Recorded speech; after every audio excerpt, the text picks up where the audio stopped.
Now here's something you just don't see every day. You'll recognize the variable resistor with terminals clockwise, center tap, counterclockwise, and the wiper on the end. But what I'd really like to draw your attention to is this split gear.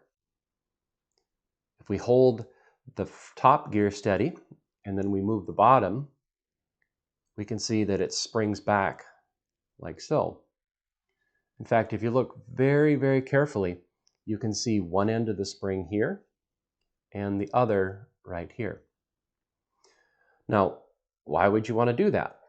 Well, it has to do with backlash. For example, if we let this screwdriver represent another gear that engages, you can see there'll be a certain amount of backlash in those teeth. However, if we tension the spring and then insert the screwdriver, let's try that again. Tension the spring, insert the screwdriver, you can see that there is no backlash because the spring tension between the two gear teeth holds the screwdriver steady. To better understand, let's look at an application in this grand old Yamaha T1 receiver.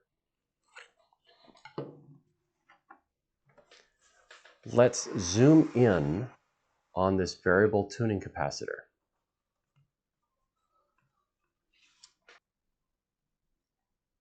If we look closely, we can see that the gear is split into two and that there's a spring holding the two halves under tension such that they are always clamping on this gear, which is in the background there.